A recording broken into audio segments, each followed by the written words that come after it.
I still remember life before the war.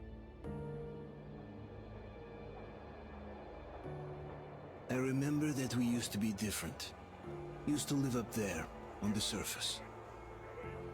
We used to be the masters of the whole world. We built gigantic cities of glass and steel. We crossed the oceans at will. And we also conquered the skies.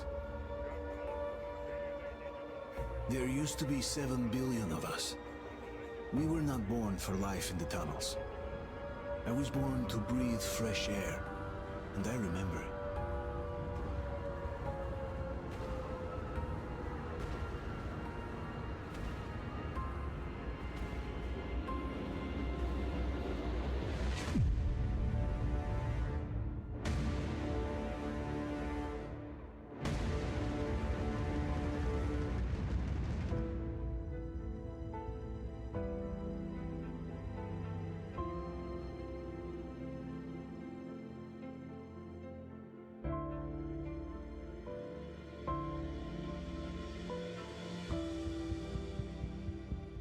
The 7 billion were wiped out by the last war. Only 50,000 managed to survive underground, with the surface poisoned, burned, and teeming with horrible monsters. One day the radiation on the surface might subside, and our grandchildren or their grandchildren might be able to return there. At least that's what my brothers in arms from the Order believe. Basically, there was no hope for us right off the start. Still, we humans are just too bad at surrendering. We tried to make the best of what we had, banded together, and worked to make the Metro our new home. After all, it might well be the only place left on Earth for humans to live. For a time, we thought we could make it.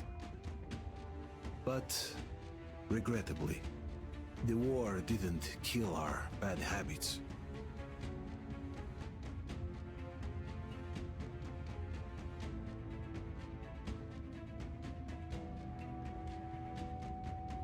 In the relative safety of the tunnels, corruption festered. And when danger came from above the ground, only a few of us stood against it, our numbers dwindling by the day.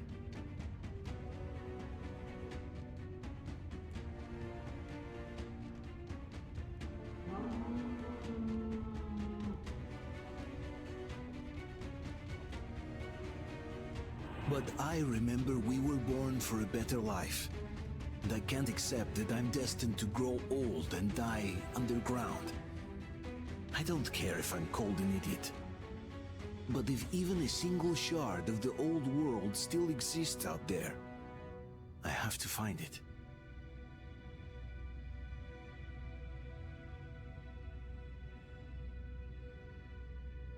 Between endless years of hopeless existence and even a single moment of hope, I must choose hope. I must find that signal.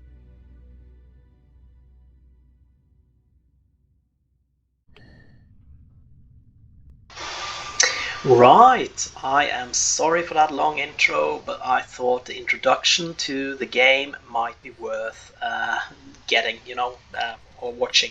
So anyway, what is Metro Exodus? Well, it is the third game in an installment of, first-person shooters, and it's set in a post-apocalyptic world, where, the difference is really that you have a lot of post-apocalyptic games out there. Most of them, though, are, made in the US, basically. You have a war or something happening, and you follow how things are in the US afterwards. And that's a bit interesting with this game, because this game is set instead in Russia. And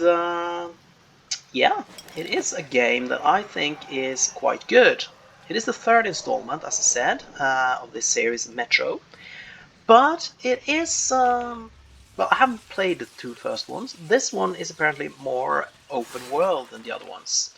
The beginning, as you can see, is basically set in the tunnels, sewers and tunnels below Moscow, or rather the irradiated and nuked remains of Moscow. The premise is that war broke out, a few people managed to escape underground to the metro system in Moscow, and they have been surviving there for 20 odd years.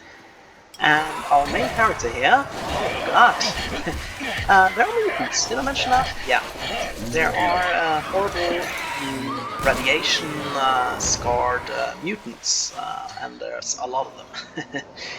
Our main character here, Artyom, is a member of the Order, a group trying to keep things together in tunnels and trying to defend what's left of humanity from, well, said mutants and so on. The main character Artyom, sometime in the past, ended up climbing to the top of a tower, I believe, to direct a strike on an enemy encampment. And when he did so, he picked up... Ooh, that's a nasty one. And when he did so, he picked up a signal. And this was quite a revelation to him, because he thought that everything and everyone outside of Moscow was basically dead, that everything else was a dead wasteland. But he did find a signal, and he's been trying to get it back ever since. Climbing to the top of the tower where he found it, and basically risking himself. Now this is his wife, Anna, who is the daughter of the man who is the commander of the Order, Miller. And she's a bit exasperated. Yeah, there's a flying demon, not very good. Well, not really demon, maybe a bat mutant or something like that. She isn't really happy that he is risking his life like this and getting irradiated and maybe making it impossible for them to have children and everything, but she tries to support him as best she can.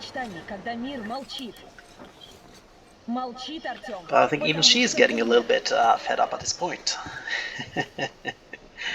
So yeah, you can see the remains there. It is a post-apocalyptic game, and as such it is kind of bleak. But it's also an interesting take on what would happen if the world went mad, if, well, basically both sides fired up all their nukes, and yeah, and what's left is an irradiated area really bad. But a little bit out in the first part of the game, they are outside looking for the signal, and they end up watching a train. A damn train on the surface. Well, that's a good question, because they didn't think that that would even exist. They didn't think that that was something that, well, was there.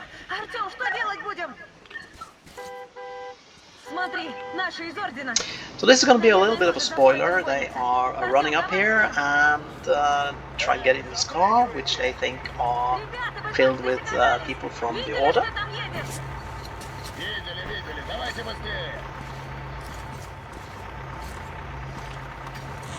But they are definitely not friendly.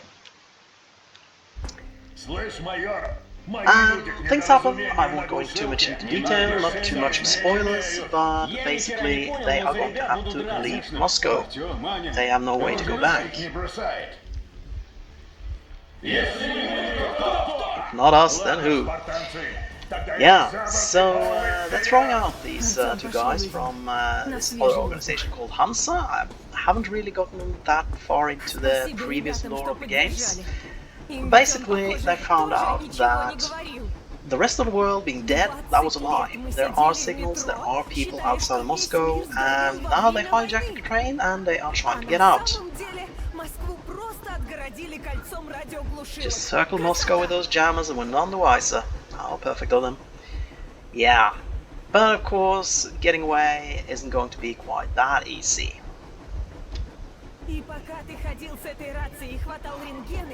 She's pretty angry at her dad, which has been lying to them about everywhere else being dead. And of course, here comes the bad guys.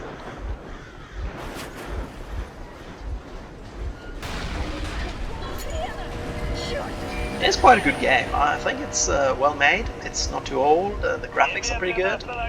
So yeah, it's a game I really like actually. I haven't played through it. Only played through the first 4 areas or so. But I kind of like the aesthetic. Yeah, you do make it out, of course, or else the game would be really short. So one thing I like about this game is that you have a lot of different biomes that you visit. You have this one, which is on the Volga, a great river, and basically you have a lot of swamps, and of course, as you can see, giant mutated crustaceans. And you have people that have drifted into different kinds of ways after the war. You have people that are shunning electricity, for instance, thinking that that is an evil, a demonic force. You have others that are setting themselves up as small-time dictators. So yeah, that is quite interesting. You also have a desert biome, you have a forested area and a valley, and so on and so forth. And the game, ultimately, it kind of gives you some moral decisions. Do you kill everything you come across? Do you decide when you sneak up on a soldier, as you will see me doing here? Do you punch him out? Or do you use the knife and kill him? Or do you simply take him out with this, I have a silenced pistol right here? Well, in my case, I decided to punch them out. Because I think that the game ultimately might reward you with a better ending if you manage to try not to kill anyone that you don't have to kill. Sneaking in here, there are people that you want to save, absolutely, and there are people that you want to try not to hurt worse than you're just punching them out. You also have an upgrade system that is quite useful. So basically you have these guns that are more or less makeshift, and you can add on to them. You can add different barrels, you can add different magazines and so on to try to make them better, or make them work more the way you want to. And well, if you like action, don't worry, much of the game is full of action. You have tons and tons of mutated creatures that you more or less have to kill, because if not, they're going to eat you horribly. And yeah, you do also have some moments where you get a bit of a, well, sudden shock or so, such as, well, just about here. That is ugly. That is downright terribly ugly. I should really swap that weapon. And yeah, this is the comments here are post-game, so yeah, you see, I did. Better to use an automatic weapon against something like that. I think those were crayfish. Lobsters, more or less. So yeah, a lot of the world is mutation scarred. You have your crew with you, you have the train that you were on, the Aurora, which serves as your base in each area. And you have these zones that are more or less open worlds. Oh dear. And you have monsters. Did I mention that? Lots of monsters. That wants to eat you. Yeah, pretty much. So, yeah, it's an interesting game. If you like post-apocalyptic settings, but you're kind of tired of how they're always set in the US, like Fallout, like Wasteland, and so on, this might be for you. If you like moral decisions, this might be for you. If you like an option where you can upgrade your weaponry and basically play the way you want, either be stealthy or just going guns blazing, that might be for you. Now, this is how you use your backpack. It is more or less seamless in the game. You don't have a special screen you go to, you just open up your backpack and you get this UI that you can use to craft different stuff like, you know, health packs and so on. The setting is one that I think is very interesting, because it's interesting to think of what would we do, what would people do, how would the world be if things broke down. And of course the immersion is quite good, because, well, this is the map system. Instead of going to the map, you basically take up a map board with a compass. instead of going to a screen to check what you're supposed to do, you check your notes. So yeah, there's been a little look at this game. I hope you enjoyed it. It is available on Steam and GOG, and I'll see you in another. Bye bye.